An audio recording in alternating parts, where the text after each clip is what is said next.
Amada iglesia, buenos días. Les invito, mis amados hermanos, a que me acompañen a orar. ¿Se escucha bien? ¿Sí? Alabado y glorificado seas, oh Padre eterno, Dios del universo. Te damos gracias, Señor. Gracias por permitirnos el privilegio hermoso de poder estar en tu iglesia, en la congregación de los santos, por permitirnos una vez más estar aquí, Señor. Gracias por ese precioso regalo que nos das en Cristo. Gracias por permitirnos compartir con nuestros hermanos y sobre todo poder exponernos, oh Señor, al mensaje precioso de tu evangelio y a las verdades de tu palabra. Nosotros nos acercamos en esta mañana, Padre, nuevamente suplicándote que nos hables, que por favor nos dirijas, que nos exhortes, que nos alientes, que tu palabra penetre nuestro corazón y que podamos, oh Señor, conservarla, abrazarla en cada fibra de él. Pero no solo se quede allí, Señor, sino que podamos ponerla por obra. Cumple, Señor, tus propósitos en nuestra vida y ayúdanos cada día a ser más condescendientes, conscientes, fieles a ti. Ayúdanos, oh Señor, permite que pueda exponer a pesar de mis falencias. Permíteme poder exponer con fidelidad tu palabra. No permitas, Señor, que la adultere, no permitas que la tergiverse. Sé tú, Señor, guiándome con tu Santo Espíritu para que tu pueblo, Señor, aquí reunido, pueda ser grandemente bendecido. Te lo pedimos en el nombre bendito de Jesús. Amén y amén. Les invito, mis hermanos, a que por favor me acompañen a Ruth, el libro de Ruth. Vamos a leer el capítulo 2. Continuando con nuestra serie expositiva sobre este libro. Ruth capítulo 2, cuando lo encuentre, por favor, se puede poner sobre sus pies. Leemos la bendita palabra del Señor. Ruth capítulo 2, vamos a leer todo el capítulo 2. Tenía Noemí un pariente de su marido, hombre rico de la familia de Elimelec, el cual se llamaba Boz. Y Ruth la moabita dijo a Noemí: te ruego que me dejes ir al campo y recogeré espigas en pos de aquel a cuyos ojos hallare gracia. Y ella le respondió: ve, hija mía. Fue, pues, y llegando, espigó en el campo en pos de los segadores, y aconteció que aquella parte del campo era de Boz, el cual era de la familia de Elimelec. Y he aquí que Boz vino de Belén y dijo a los segadores: Jehová sea con vosotros. Y ellos le respondieron: Jehová te bendiga. Y Boz dijo a su criado, el mayordomo de los segadores: ¿de quién es esta joven? Y el criado mayordomo de los segadores respondió y dijo: es la joven moabita que volvió con Noemí de los campos de Moab. Y ha dicho: te ruego que me dejes recoger y juntar tras las los segadores, entre las gavillas. Entró pues y está desde por la mañana hasta ahora sin descansar ni aun por un momento. Entonces Boz dijo a Ruth: oye, hija mía, no vayas a espigar a otro campo, ni pases de aquí, y aquí estarás junto a mis criadas. Mira bien el campo que sigue y síguelas, porque yo he mandado a los criados que no te molesten. Y cuando tengas sed, ve a las vasijas y bebe del agua que sacan los criados. Ella entonces, bajando su rostro, se inclinó a tierra y le dijo: ¿por qué he hallado gracia en tus ojos para que me reconozcas siendo yo extranjera? Y respondió Boz, le dijo: he sabido todo lo que has hecho con tu suegra después de la muerte de tu marido, y que dejando a tu padre y a tu madre y la tierra donde naciste, has venido a un pueblo que no conociste antes.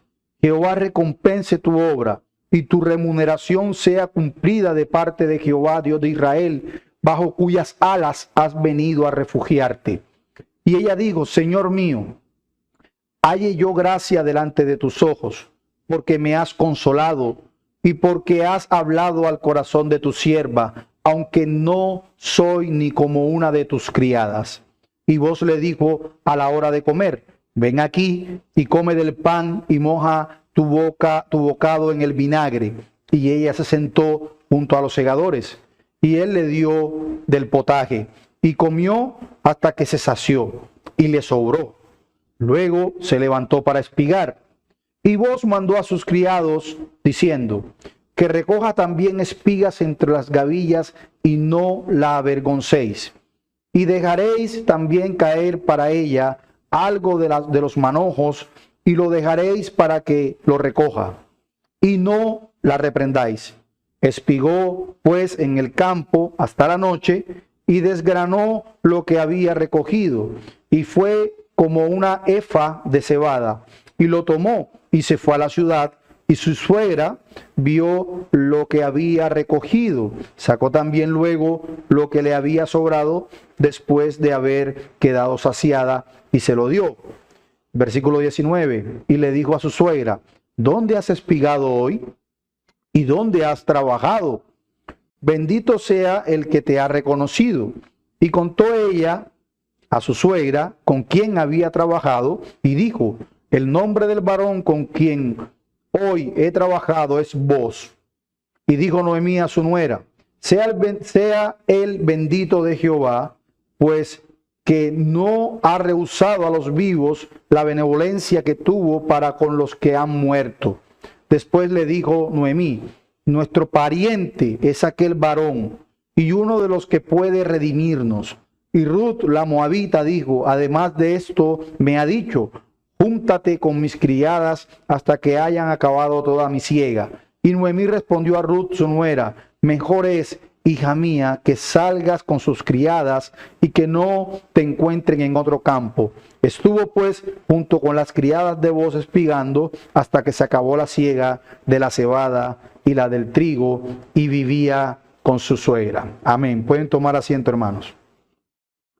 Nosotros en el capítulo 1 de la serie de este maravilloso libro de Ruth, estudiamos, recuerden, para contextualizarnos un poco a manera de introducción, estudiábamos cómo Elimelech y su familia abandonaron Belén debido a una gran hambruna y se establecen en los campos de Moab, una nación pagana, una nación que Dios había prohibido para los israelitas que fueran a morar allá. Sin embargo, experimentan ellos una serie de dificultades y pérdidas, incluyendo, recuerden, la muerte de Elimelech y sus dos hijos. Esto deja a Noemí y a su esposa, Noemí su esposa, y a sus dos viudas, a sus dos nueras viudas y desamparadas. Y la enseñanza doctrinal clave que nosotros pudimos extraer en el capítulo 1 de Ruth es la fidelidad de Dios en tiempos de dificultad. A pesar de que la historia comenzaba con un escenario de pérdida, con un escenario de desesperanza, vemos cómo se va revelando la providencia de Dios y el cuidado de Dios a lo largo de todo el relato. Primero, el hecho de que Noemí y su familia regresen a Belén muestra esa fidelidad de nuestro Dios para llevar a cabo, por supuesto, sus propósitos eternos. Aunque Noemí se sentía en ese momento amargada, se sentía despojada, Dios estaba obrando detrás de esa escena para posteriormente poder llevar esperanza y restauración en esta historia. Segundo, también entendimos y aprendimos la lealtad y el compromiso de Ruth para con Noemí, y demuestran al mismo tiempo la fidelidad de Dios en la vida de aquellos que confían en Él. A pesar de la oportunidad de quedarse en Moab y de buscar un futuro más seguro en su propia nación, Ruth elige acompañar a Noemí y adorar al Dios de Israel. Noemí no tenía absolutamente nada que ofrecerle Sin embargo, ella decide renunciar a todo lo seguro que ella podía tener en su propio país para acompañar a su suegra, que estaba completamente sola y desamparada. Su lealtad, hermanos, es recompensada posteriormente en la historia, donde experimenta la gracia y la redención de Dios. Además, en ese capítulo 1 también pudimos aprender la importancia, repito, de confiar en Dios y seguir su dirección, incluso en medio de las dificultades, incluso en medio de la adversidad. Noemí tenía, por supuesto, la tentación de desanimarse y desistir, y de hecho lo hizo. Vemos cómo se nos deja ver en la Escritura que ella estaba amargada, pero Dios estaba obrando en su vida de maneras que ella no podía ver en ese momento, como sucede también muchas veces con la nuestra. Dios está detrás buscando algo en nosotros que Él, sus propósitos se lograrán. La fe y la obediencia en regresar a Belén de estas mujeres fueron fundamentales para el desarrollo de la historia y el cumplimiento del plan de Dios. Así que el capítulo 1 de ese libro de Ruth nos enseñó que incluso en los momentos más difíciles de la vida, Dios es fiel y está obrando detrás de esa escena para cumplir sus propósitos. Nos insta ese primer capítulo a confiar en la fidelidad y también a ser leales, comprometidos en nuestras relaciones y seguir en una dirección de Dios o en la dirección de Dios en todo momento. Ahora bien, en la mañana de hoy vamos a estudiar el capítulo 2 en su totalidad y descubriremos cómo Dios provee de una manera especial para Ruth y cómo la humildad y fidelidad de esta mujer moabita va a ser nuevamente recompensadas. A medida que exploramos este pasaje o estos pasajes, reflexionaremos sobre cómo la historia de Ruth puede aplicarse de una manera maravillosa a nuestras vidas, En este sermón nos enfocaremos en la gracia, en la provisión de Dios, en la providencia de Dios, cómo Dios obra de maneras silenciosas y misteriosas, pero que al final Él es fiel en cumplir que a todos los que le aman, todo obra para bien. Asimismo, reflexionaremos sobre cómo podemos aplicar, repito, estas verdades en nuestra vida y responder a la gracia y provisión de Dios con arrepentimiento, fe y generosidad. Mi sermón lleva como título en esta mañana la provisión y gracia de Dios en la vida de Ruth. Y lo vamos a desarrollar, bajo 3 epígrafes, bajo 3 encabezados. En primer lugar, analizaremos cómo Ruth encuentra favor en el campo de Booz. Esos son los versículos del 1 al 7. En segundo lugar, veremos la generosidad de Booz hacia Ruth, versículos del 8 al 18. Y por último, la provisión y el favor de Dios hacia Noemí y Ruth, versículos 19 al 23. Sin más preámbulos, miremos nuestro primer punto. Ruth encuentra favor, campo de Booz, los primeros 7 versículos. Y para que nos pueda alcanzar el tiempo, no vamos a volver a leer los 7 versículos, pero en esos versículos vemos o leímos cómo Ruth expresa su deseo a Noemí de ir a recoger espigas en el campo, lo cual, por supuesto, era un derecho legal en Israel en ese entonces, para los pobres, para los extranjeros, para las viudas en Israel. Esto les era un derecho. Noemí accede a la petición de su nuera, de Ruth, y le anima a ir. Pero después de haber experimentado tantas cosas, hablando de Ruth, tanta pérdida, tanta adversidad en Moab, Ruth, en vez de estar predispuesta o quizás triste o quizás completamente desconfiada por lo que pueda ocurrir, ella muestra una actitud de humildad, una actitud de determinación al querer buscar alimento para ella, pero no solo para ella, sino también para su suegra. Su deseo de proveer muestra una vez más el compromiso firme, seguro que tenía Ruth para con su suegra. Era un compromiso que muy pocos pueden tener hacia su suegra. Nosotros hablábamos en sermones pasados que es lo mismo hacer o tener ese compromiso con nuestras esposas o con nuestros hijos, pero con nuestras suegras muy poquitas personas pueden tener ese compromiso y ese amor.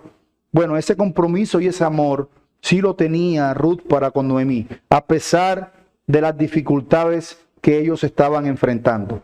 Recuerden, hermanos, Ruth era una extranjera. Ella no conocía a Israel. No conocía a Israel. No sabía a qué campo ir. Simplemente ella se une a la multitud de todos aquellos hombres y mujeres que no tenían nada, no tenían tierra, no tenían una provisión diaria, y ella va con ellos al campo, seguramente siguiendo el carro lleno de gavillas, de cebada, tirados por los bueyes. Pero ella podía, hermanos, haber acabado en cualquiera de los campos que existían en Israel en ese entonces. Había muchísimos campos que estaban cosechándose. Ella pudo haber acabado en cualquiera. Sin embargo, en los tratos de Dios con los hombres, no hay sucesos fortuitos, no hay casualidades, no hay coincidencias. Fue simplemente la divina providencia de Dios, fue un regalo de Dios obrando a favor de Ruth, que ella llega al campo de Booz. Llega al campo de Booz. Noten cómo dice el versículo 3. Fue pues, y llegando espigó en el campo en pos de los segadores, y aconteció que aquella parte del campo era de Booz, el cual era de la familia de Elimelech. Aunque ella no tenía conocimiento de los campos, de sus propietarios, la providencia guía a esta mujer precisamente al campo de quien va a ser su pariente redentor. Esto no fue una coincidencia, hermanos, sino un acto soberano de Dios para poder cuidar y proteger a Ruth y a Noemí. Recordemos muy bien lo que dice Proverbios capítulo 16, versículo 9. El corazón del hombre piensa su camino, más Jehová endereza sus pasos. Ella hizo libremente lo que tenía que hacer, pero Dios guió sus pasos hacia el campo. Y nos deja una enseñanza tremenda, hermanos, la importancia de confiar en la dirección de Dios en nuestras vidas. Mire su vida detenidamente. Haga una pequeña reflexión de lo que aconteció esta semana o de lo que ocurrió este mes y podrá ver cómo el Señor ha dirigido su vida en estos días y lo ha hecho siempre. ¿Recuerdas aquella vez que Él cerró puertas, pero también recuerdas cómo abrió otras? Y así podemos ver que la dirección de Dios es el lugar más seguro en el que podemos siempre descansar. Nadie más está con la capacidad y sobre todo tiene la fidelidad para poder guiar nuestras vidas como lo hace nuestro Dios. A veces podemos hacer planes y buscar soluciones por nuestra cuenta, pero es fundamental recordar que la respuesta correcta siempre viene del Señor. Siempre debemos buscar su dirección y debemos confiar en Él. Él nos guiará por el camino que es correcto, incluso cuando no podemos entender plenamente sus caminos. Ahora bien, cuando vos ve a Ruth recolectando espigas en su campo, él pregunta, ¿quién es ella? Y luego vemos cómo el criado le cuenta al detalle, ¿cierto?, sobre Ruth. Cuando vos se entera de todo lo que este criado le dice y todo lo que Ruth ha hecho, vos muestra amabilidad y preocupación hacia Ruth. Se acerca a ella y pregunta sobre su identidad y su historia. Vos reconoce, hermanos, la valentía, el sacrificio de Ruth al acompañar a Noemí y trabajar para proveer. Vos eras un hombre piadoso. Era un hombre piadoso. Por ende también, recuerden, vos es un tipo de Cristo. Un tipo de Cristo, un personaje que de algunas formas nos deja ver todas aquellas maravillosas bondades que tiene nuestro Dios. Vos eras un hombre piadoso. Él sabía perfectamente lo que decía el Señor acerca de ayudar a los más necesitados y sobre todo de ayudar a las viudas. Vayan conmigo un momento a Proverbios, capítulo 19, versículo 17. Seguramente vos tenías muy claro y muy presente esta porción de la Escritura. Proverbios, capítulo 19, versículo 17. Dice el proverbista: el que se apiada del pobre presta al Señor, y Él lo recompensará por su buena obra. Y es un pasaje tremendo que debería, por supuesto, instarnos a poder servir y ayudar más a los necesitados. Noten cómo dice: el que se apiada del pobre presta al Señor. ¿Será que el Señor lo recompensará, lo devolverá? Y Él lo recompensará por su buena obra.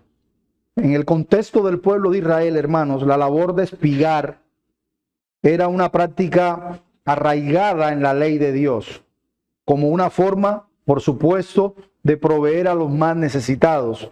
En Levítico capítulo 19, versículos del 9 al 10, se establece que cuando se cosechaba la tierra, no se debían cegar todo el campo.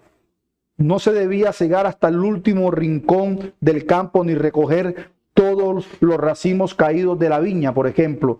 Esto se hacía con un propósito. ¿Cuál era el propósito? Dejar algo para los pobres, para los extranjeros, para los desamparados, para todos aquellos que pudieran tener la necesidad y ellos pudieran tener alimento y sustento.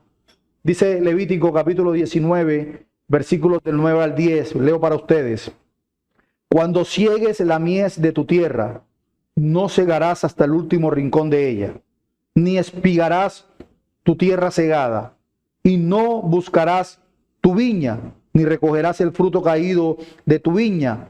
Para el pobre y para el extranjero lo dejarás. Yo, Jehová, vuestro Dios. En Deuteronomio capítulo 24, versículo 19, reafirma este mandato del Señor. Dice: cuando ciegues tu mies en tu campo y olvides alguna gavilla en el campo, no volverás para recogerla. ¿Será para quién? Será para el extranjero, para el huérfano y para la viuda. Para que te bendiga Jehová tu Dios en toda obra de tus manos.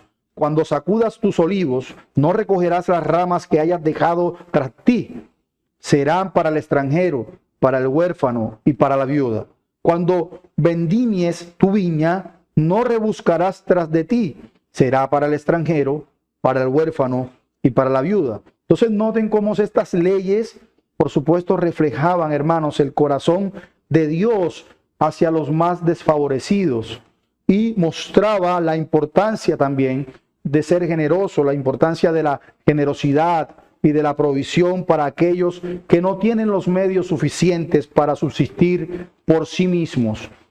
Por supuesto, vos, al permitir que Ruth recolectase espigas en su campo y al mostrar interés por ella, estaba cumpliendo con estas leyes y estaba demostrando su compromiso también con la justicia y con la provisión de Dios. Ahora bien, la práctica de la espiga y las leyes, hermanos, relacionadas con ella, por supuesto que si tienen algo que ver con nosotros. Alguno dirá: pastor, eso eran aquellos tiempos, nosotros en estos tiempos, ¿en qué nos aplica? Por supuesto nos aplica y nos lleva a reflexionar sobre nuestra actitud hacia los necesitados y en vuestra sociedad, sobre todo. En nuestra sociedad debemos recordar la importancia de ser generosos, de ser compasivos, compartiendo nuestros recursos y tiempo con aquellos que están en necesidad. Además, debemos examinar si en verdad estamos cumpliendo con los mandamientos de Dios de proveer para los menos privilegiados y asegurarnos de que nuestras acciones también estén reflejando el amor de Dios, el amor y la justicia de nuestro Dios como Él quiere que lo hagamos. El arrepentimiento puede involucrar reconocer también cualquier falta de generosidad o de indiferencia hacia los necesitados y comportarnos de una manera digna del Señor, comprometiéndonos a seguir el ejemplo de vos, por ejemplo, siendo instrumentos de bendición y provisión en la vida de los demás. Pero ahora que hemos visto cómo Ruth ha sido guiada por la providencia de Dios hasta el campo de Booz, examinemos cómo Dios continúa bendiciendo su vida, viendo la generosidad de este hombre hacia Ruth. Y esto nos conecta con nuestro segundo encabezado, la generosidad de Booz hacia Ruth, versículos del 8 al 17. Vamos a leerlo. Entonces Booz dijo a Ruth: oye, hija mía, no vayas a espigar a otro campo, ni pases de aquí, y aquí estarás junto a mis criadas. Mira bien el campo que siguen y síguelas, porque yo he mandado a los criados que no te molesten. Y cuando tengas sed, ve a las vasijas y bebe del agua que sacan los criados. Ella entonces, bajando su rostro, se inclinó a tierra y le dijo: ¿por qué he hallado gracia en tus ojos para que me reconozcas siendo yo extranjera? Y respondió Booz y le dijo: he sabido todo lo que has hecho con tu suegra después de la muerte de tu marido, y que dejando a tu padre y a tu madre y la tierra donde naciste, en otras palabras, todo lo que amabas, todo lo que amas, dejando a tu padre, a tu madre y la tierra donde naciste, has venido a un pueblo que no conociste antes.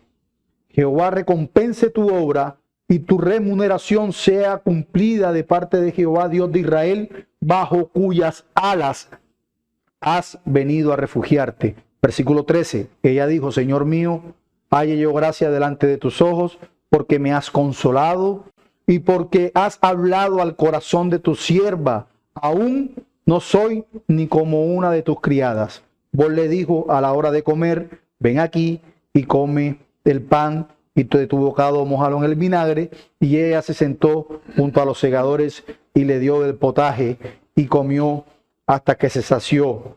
Y luego, por allá en el versículo 17 dice: espigó pues en el campo hasta la noche y desgranó lo que había recogido, y fue como un efa de cebada. Un efa es algo muy grande. Y lo tomó y se fue a la ciudad, y su suegra vio lo que había recogido. Sacó también luego lo que le había sobrado después de haber quedado saciada y se lo dio. Entonces noten, vemos a Booz. Va a Ruth, Booz se presenta y le dice: ¿me escucharás, por favor? Sí. Por favor, no vayas a otro campo a recoger espigas. No vayas. Encontrarás todo lo que tú necesitas aquí. Yo me aseguraré, le dice Booz, yo me aseguraré de que estés a salvo aquí mientras cosechas con mis mujeres jóvenes.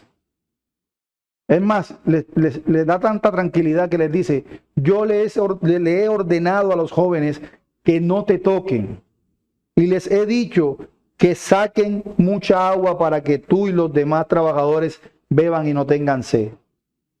Pero hay algo importante, hermanos. Booz mencionó a los jóvenes y a las jóvenes que tiene trabajando para con él. Los jóvenes cortaban la cebada con una hoz en la mano. Luego las jóvenes, ¿verdad?, ataban la cebada en manojos, y luego los jóvenes volvían y cargaban los manojos en los carros y lo llevaban a la era, que era como donde se almacenaba todo esto. Pero noten algo, Ruth con humildad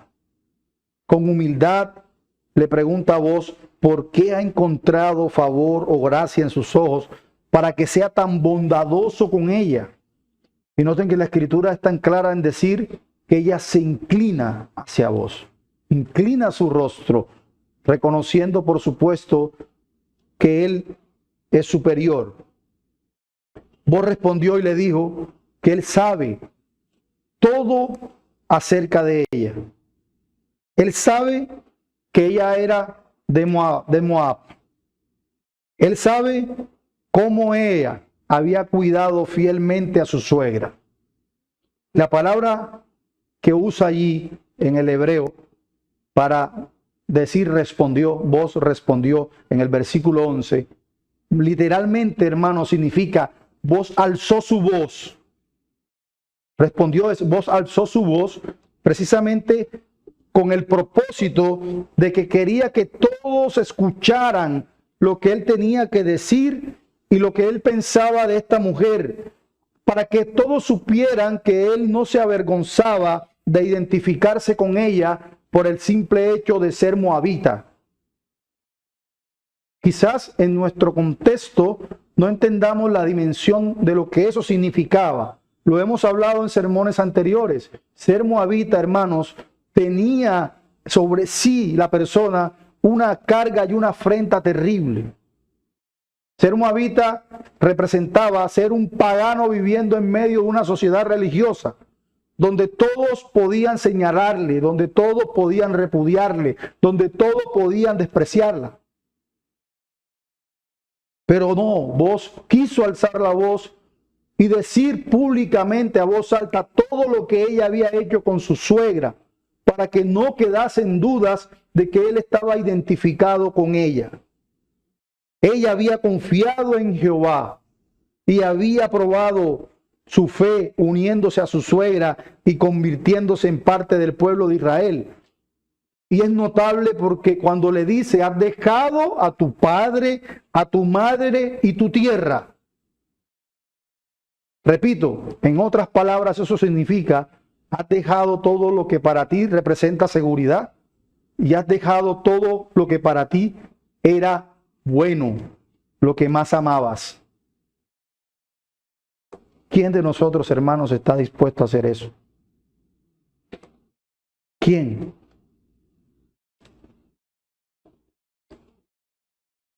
¿Vos o Ruth le responde a vos después de haber escuchado todo lo que vos sabe acerca de ella? Y Ruth le dice, con bondad me has hablado. Has hablado a mi corazón. Es decir, puedo decir que lo que me has dicho viene de tu corazón. No fuiste mentiroso o no fuiste deshonesto o simplemente me estás diciendo esto para hacerme sentir bien. No, lo que dijiste vos viene de tu corazón y por eso tú le has hablado a mi corazón y me has consolado. Vos no solo, hermanos, quedó impresionado con la belleza de Ruth, sino también con su reputación. Su reputación. Todo lo que esta mujer, a pesar de no tener un fundamento en la ley de Dios, pudo hacer por su suegra. La gente hablaba de la vida de Ruth. La gente podía reconocer lo que Ruth había hecho por ella. Hablaba de su amor, de su lealtad hacia Noemí. Estaban hablando de ella, de cómo había dejado Moab, cómo había dejado el estilo de vida en Moab y se había comprometido con el Dios de Israel. Se había comprometido con Jehová. Así que esa reputación piadosa de Ruth era su activo más preciado. Decíamos en contabilidad, su goodwill, su buen nombre. Su activo más preciado era esa reputación piadosa que tenía Ruth. Era pobre, sí, y no tenía mucho materialmente hablando, pero su reputación piadosa era más preciada que el oro, hermanos. Era de gran valor. Por eso Proverbios capítulo 22, versículo 1 dice, más vale el buen nombre que las grandes riquezas y la gracia más que la plata y el oro. Nos guste o no, hermanos, la gente nos está observando. Nos guste o no, como creyentes, la gente nos está observando, nos observa qué hacemos, nos observa qué decimos, nos observan cómo vivimos. La generosidad y la protección de vos hacia Ruth son ejemplos de esa provisión y el cuidado que Dios tiene hacia los más necesitados, hacia los extranjeros.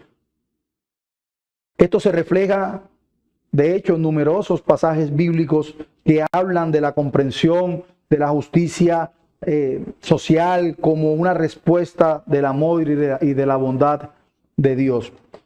Pero el relato no termina allí. Dice que a la hora del almuerzo, Booz invita a Ruth a almorzar con él. Booz no solo invitó a Ruth a la comida y le proporcionó comida, sino que personalmente le pasó el grano tostado a Ruth y comió con ella.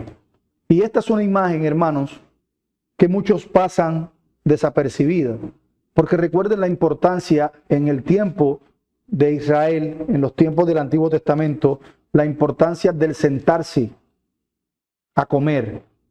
El sentarse a comer era un símbolo maravilloso que demostraba confianza. No todo el mundo era invitado a sentarse a comer. Eso mostraba que la persona que te invitaba a sentarse te tenía en muy alta estima y confiaba en ti. Y es una imagen maravillosa precisamente de la comunión que disfrutamos con Cristo a través de su bondad los unos con los otros, o como cuando nosotros los primeros días, los primeros domingos de cada mes, compartimos y nos sentamos a la mesa del Señor a compartir el pan y el vino. Nos muestra eso. Es una imagen de compañerismo cercano. No son dos extraños, son dos personas con algo muy valioso en común: la fe. El Señor no solo provee el alimento espiritual que necesitamos, hermanos, sino que quiere también que quiere tener una relación cercana con nosotros, una relación de compañerismo con nosotros. Él quiere tener comunión con nosotros. No es lo mismo profesar, creer o tener una relación con Dios que en verdad tenerla y vivirla. Y hay muchas personas que viven sus vidas engañados con esto. El cristianismo no es simplemente aprender doctrina y poder defenderla. El cristianismo es vivir ese compañerismo y esa comunión con Cristo, el conocerlo, el que Él esté contigo. Al finalizar el pasaje, o en medio del pasaje, vemos cómo Booz le dice a sus siervos: deja que Ruth espigue después de haber almorzado entre las gavillas y no la echéis fuera, y deja que algunos, deja a propósito que caigan algunos de esas espigas para ella. O sea, en otras palabras, deja más de lo normal. Tu eficiencia en tratar de dejar el menos trigo posible o las menos espigas posibles caer al suelo, porque en los tiempos de Israel al buen trabajador, al obrero diligente, era precisamente aquel que trataba de optimizar lo que más pudiera su cosecha, es decir, que no desperdiciara, que no dejara caer. Eso era un buen obrero, pero en este caso la petición de Booz a este obrero es: mira, a propósito, deja caer algunas espigas más. ¿Para qué? Para que ella pueda recogerlas. No la reprendas, no la regañes, no seas grosero con ella ni duro con ella. No la regañes ni la avergüences, en otras palabras. No le hagas ningún comentario inapropiado, trátala con honor y con respeto. ¿Por qué? Porque vos sabía, vos sabía quién era Ruth. Eso es amor, hermanos. Eso es amor. Ahora bien, la gracia de Dios con Ruth a través de vos no termina aquí. Vamos a ver en tercer lugar la provisión y el favor de Dios hacia Noemí y Ruth, versículos 19 al 23. Regresado le dice Ruth a su suegra, y le dijo su suegra, le pregunta, luego de haber regresado, le pregunta su suegra: ¿dónde has espigado hoy y dónde has trabajado? Bendito sea el que te ha reconocido. Y contó Ruth, a su suegra con quien había trabajado y dijo: el nombre del varón con quien hoy he trabajado es Booz. Y dijo Noemí a su nuera: sea él bendito de Jehová, pues que no ha rehusado a los vivos la benevolencia que tuvo para con los que han muerto. Después le dijo Noemí: nuestro pariente es aquel varón, y uno de los que pueden redimirnos. Y Ruth la moabita dijo además: de esto me ha dicho, júntate con mis criadas hasta que hayan acabado toda mi siega. Y Noemí respondió a Ruth su nuera: mejor es, hija mía, que salgas con sus criadas y que no te encuentres en otro campo. Estuvo pues junto con las criadas de Booz espigando hasta que se acabó la siega de la cebada y de la del trigo, y vivía con su suegra. Entonces noten, fíjense, Ruth regresa, había estado por supuesto muy cansada de su regreso. Se nos dice que se levantó temprano por la mañana y probablemente llegó al campo antes que llegaran los segadores. Era muy de madrugada. Se había pasado todo el día, hermanos, agachándose y recogiéndose las espigas, el trigo, agachándose y recogiendo. Eso es una labor ardua. Yo no me imagino el dolor de espalda que esa mujer pudo tener al finalizar una jornada laboral de 8, 9, 10 horas. No lo sabemos, quizás 12. Solo podemos imaginar lo que se le hizo a su espalda de agacharse y levantarse. Por supuesto, al finalizar el día no había terminado con el trabajo. Tenía que tomar todo eso que ella había recogido, la cebada, y tenía que golpearlos en el suelo para separar el grano de la cáscara. Y luego barrer todo el grano. Luego tenía que timizar el grano y ponerlo en un saco. Y luego sí llevárselo. Así que cuando terminó, tenía entre 25 y 30 libras de grano. Más o menos es la medida cuando nos habla de las medidas bíblicas. Pero cuando regresa a la ciudad, Noemí la saluda, abre su saco y Noemí no lo puede creer. No lo puede creer. Tenían suficiente grano, no solo para un día, no solo para las 2, sino para una semana. Y luego comenzaron a compartir todos los eventos del día, donde encontraste a este terrateniente tan generoso. ¿Por qué te dio tanto, Ruth? ¿Qué fue lo que pasó? Y Ruth empieza a contarle. El nombre de aquel hombre era Booz. Y Noemí empieza a decir y a contarle un poco a Ruth lo que significaba este tema del pariente redentor. Noemí saca a relucir una palabra de la ley: pariente redentor, o en hebreo, Goel. ¿Y qué significaba el pariente redentor? Yo quiero que vaya conmigo y lo veamos en dos pasajes. Levítico capítulo 25, versículo 25 al 34.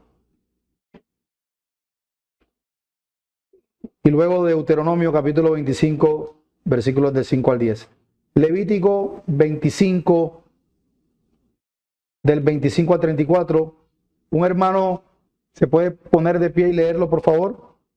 Levítico capítulo 25, versículos del 25 al 34. Hermano Luis, ¿podría hacernos el favor de leerlo en voz alta? Levítico capítulo 25, versículos del 25 al 34. El micrófono, hermano, para que se escuche el audio. Dice así: si se empobrece tu hermano y tiene que vender parte de su propiedad, entonces su pariente más cercano vendrá y rescatará la la que su familiar tuvo que vender. Puede suceder que alguien no tenga quien lo rescate. Entonces, si él mismo consigue lo suficiente para el rescate, calculará los años pasados desde la venta y pagará la diferencia al comprador y recobrará su propiedad. Pero si no consigue lo suficiente para recuperarla, la propiedad quedará en poder del comprador hasta el año del jubileo. En el año del jubileo, la tierra dejará de pertenecer al comprador y quedará liberada y volverá a su anterior propiedad. Gracias, hermano. Noten cómo allí se ven detalles de cómo se podía redimir, pero en términos financieros.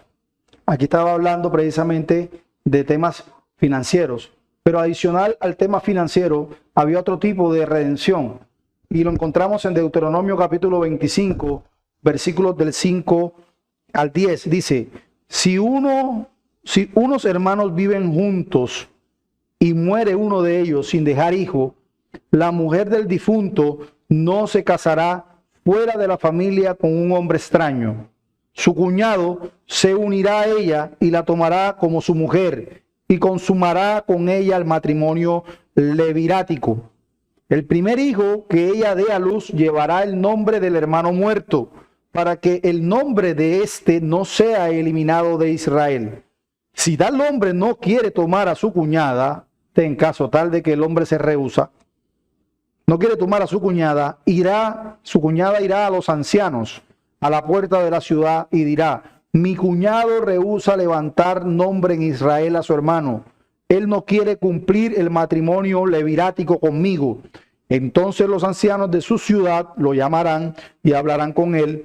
Si él se pone de pie y dice, no quiero tomarla, entonces, ¿qué hará su cuñada? Su cuñada se acercará a él delante de los ancianos, quitará el calzado del pie de él, le escupirá en la cara y le dirá, así se haga al hombre que no edifica la casa de su hermano. Y se llamará su nombre en Israel, casa del descalzado. Noten, habían condiciones para que esto se diera. Un pariente cercano podía rescatar a parientes de la pobreza, como lo leímos en Levítico capítulo 25, y darles un nuevo comienzo. Podían volver a comprar o redimir, por eso es lo que significaba, lo que un pariente empobrecido necesitaba. Además, noten la otra parte del pariente redentor, que era la parte de casarse y de conservar el nombre de su hermano. Un hombre casado moría sin herederos. El pariente soltero más cercano era responsable de casar a la viuda para levantar un heredero, para que el pariente que había muerto no se quedara sin descendencia, sin nombre. Entonces hay 3 estipulaciones para el pariente redentor que deben ser deben ser tenidas en cuenta. ¿Cuáles eran esas 3 estipulaciones? Primero, que tenía que ser un pariente consanguíneo, tenía que ser familia. Segundo, que podía o tenía la capacidad de poder redimir financieramente a este. Y por último, debe estar dispuesto a redimir. O sea, tenía que tener la actitud de hacerlo. Entonces, fíjense, tenía que ser familiar, consanguíneamente hablando, tenía que tener la capacidad de poderlo hacer, tener el dinero para hacerlo, pero no solo que fuera familiar y tuviera la capacidad, sino que él tenía que querer hacerlo. Hermanos, y más adelante cuando estudiemos los próximos capítulos de Ruth, veremos cómo todo esto que acabamos de leer se pone en práctica a cabalidad.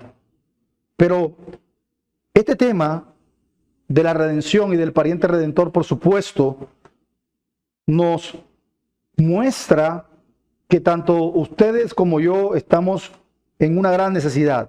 Tenemos la necesidad espiritual, tenemos una necesidad eterna, tenemos una necesidad incluso legal ante un juez, el juez del universo, y nosotros somos culpables en Adán y condenados ante Dios. nacidos en pecado. Nuestros corazones, hermanos, son malvados a la vista de un Dios santo. De hecho, la Biblia dice que somos contados como muertos a los ojos de Dios. Y nos espera un terrible día de juicio y seremos juzgados y condenados ante el juez santo. Si alguien estuviera calificado para redimirnos de todo esto que acabamos de mencionar, si tan solo hubiera una persona que fuera digna y calificada para ser nuestro abogado defensor ante el juez justo del universo y que tuviera la capacidad de poder redimirnos de todo ese pecado, alguien que cumpla con los requisitos. Y por supuesto usted estará pensando en aquel pasaje de Apocalipsis capítulo 5, ¿cierto? Donde el apóstol Juan se le da el privilegio de poder mirar a toda la congregación de los santos desde toda la historia y puede escanear y examinar a todas las criaturas que Dios ha hecho para buscar a alguien que esté calificado para abrir el sello, para ejecutar el plan de redención y llevarlo a cabo. ¿Qué pasó en ese pasaje de Apocalipsis 5? Juan mira y no ve a nadie, ningún nombre, ningún ángel, ningún ser creado. Nadie era digno de abrir el sello. Cuando piensas en el plan redentor de Dios y la imposibilidad de que Él mismo se lleve a cabo, hermanos, ¿qué hace Juan? Empieza a llorar. Empieza a llorar porque no hay nadie digno de abrir el sello y de ejecutar ese plan.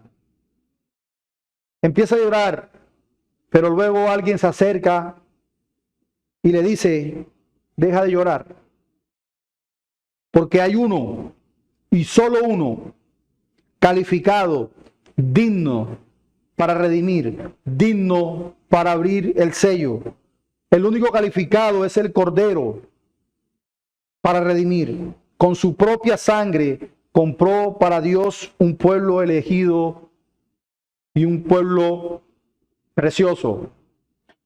Tú y yo necesitamos ver esto, al igual que vos, que es tipo de Cristo. Nuestro Señor Jesucristo tenía que estar, escuchen, relacionado con nosotros por sangre y carne. Recuerden las tres estipulaciones. Tenía que ser cercano consanguíneamente hablando, ¿cierto? Nuestro Señor Jesucristo tenía que estar relacionado con nosotros en sangre y carne. Por eso dice el apóstol Pablo en Gálatas capítulo 4, versículo 4. Dice que llegado el cumplimiento del tiempo, Dios envió a su Hijo, nacido de mujer y nacido bajo la ley, para que pudiera redimir a todos aquellos que estaban bajo la ley, para que pudiera estar relacionado contigo y conmigo. Nació de mujer, de una descendiente de Adán.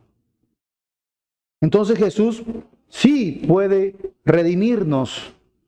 Hebreos capítulo 7, versículo 25 dice que Jesús es santo, inocente, sin mancha, apartado de los pecadores y se ofreció a sí mismo por nosotros. Lo mismo dice el apóstol Pedro en su primera carta en el capítulo 1, versículo 19. Pedro dice que somos redimidos por la sangre preciosa de Cristo. Entonces, hermanos, Jesús sí estuvo dispuesto para hacerlo. Jesús dio su vida en rescate por muchos y lo hizo con gozo. Él fue nuestro pariente redentor. Ya para concluir, ¿qué lecciones y aplicaciones aprendemos en este capítulo 2?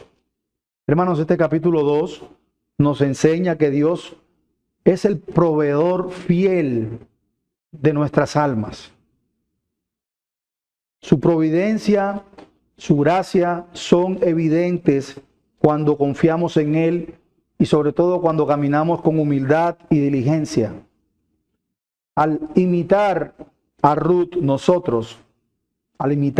aprendemos no solo de su experiencia, sino que podemos encontrar consuelo y también aliento en medio de las luchas, en medio de las dificultades porque sabemos que tenemos un Dios que no miente, un Dios que es fiel y que cumplirá cada una de sus promesas.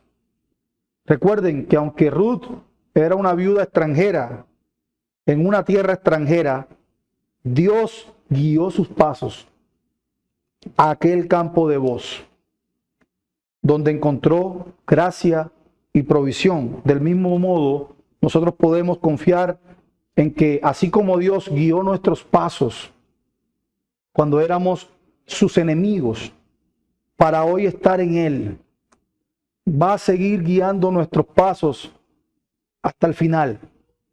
Porque el que comenzó en nosotros la buena obra, la perfeccionará hasta el día de Jesucristo. Y más confiar en medio de la incertidumbre, en medio de la escasez y en medio de las tribulaciones y las pruebas donde, valga la redundancia, se prueban nuestra fe.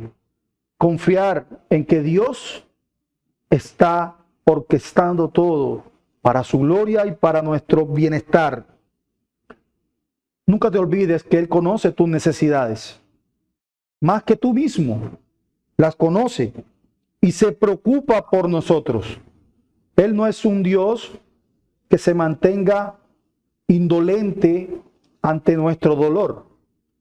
Podemos confiar en Él porque Él nos cuida, nos proveerá en todas las circunstancias de nuestra vida. Hermanos, ojalá que este precioso capítulo 2 sea de provecho para nuestras almas, que podamos confiar más en Dios y que Él nos pueda capacitar para que podamos vivir una vida más conscientes de nuestra dependencia hacia Él. Que el Señor nos guíe, hermano, y nos capacite para vivir vidas de fe y confianza en su providencia, porque sabemos que no es fácil. No es fácil. Por nuestro pecado tendemos siempre a mirar las situaciones duras y adversas como castigos o como reprensiones, pero más allá se nos olvida que Dios tiene un propósito en ti y en mí, el cual cumplirá, cual santificar, hacernos más